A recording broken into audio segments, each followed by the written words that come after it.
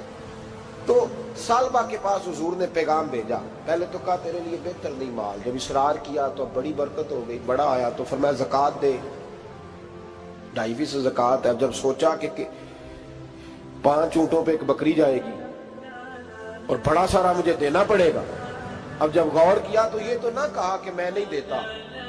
حضرت ابو ہریرہ سے کہنے لگے نبی کریم علیہ السلام کی خدمت میں عرض کرنا کہ میں خود آؤں گا. حضرت ابو ہریرہ نے آ کے عرض کی یا رسول اللہ صلی اللہ تعالی علیہ وسلم, حضور وہ کہتے تھے میں خود آؤں گا. تو کہتے ہیں محبوب نے ٹھنڈی سانس لی, فرمایا اسے کہا تھا کہ تیرے لیے مال بہتر نہیں, اب ہلاک ہو گیا, ہائے افسوس ہلاک ہو گیا. ان کو بھی تھوڑی دیر کے بعد احساس ہوا کہ یہ میں نے کیا کیا, نبی پاک کوئی کہہ دیا نہیں ہے, حضور کو کہہ دیا بعد میں آؤں گا. اب دوڑے آئے, عرض کی حضور میں سارا کچھ لے کے آیا ہوں, قبول کر لیں. محبوب نے فرمایا گویا بلال حبشی کی خشک کھجور بھی قبول ہے, اور صہیب رومی ایک اٹی بان کی لائے تو وہ بھی قبول ہے, اور عمار بن یاسر اور مصعب بن عمیر اگر 2 دینار دے جائیں اور کوئی پرانا جوڑا کسی سپاہی کے لیے چھوڑ جائے تو وہ بھی قبول ہے, لیکن تو اپنا لاکھوں لے کے چلا جا, تیرا کوئی نہیں قبول. معاف کر دیں. فرمایا جا معاف کیا, پر پیسے لے کے نہ آنا. اگلے سال پھر آئے, بندے ہوئے ہاتھ ہیں. محبوبہ میں دولت کا کیا کروں گا, آگ لگانی ہے, قبول کر لیں. فرمایا تو لے جا, تیرا نہیں قبول. گرا جو ان کی نگاہ سے وہ سنبھل نہیں سکتا. حضور نے وصال ظاہری کیا تو جناب صدیق اکبر کے پاس آئے, لاکھوں کا مال, ابو بکر قبول کر لو.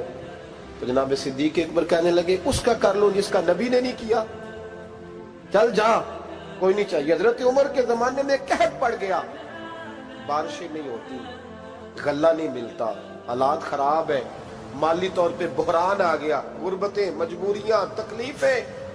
آ کے روئے, عمر میرا قبول کر لو, مجھے معافی تو مل گئی تھی نا. فرمایا معافی اپنی جگہ پہ, پر جس کا مصطفیٰ نے قبول نہیں کیا.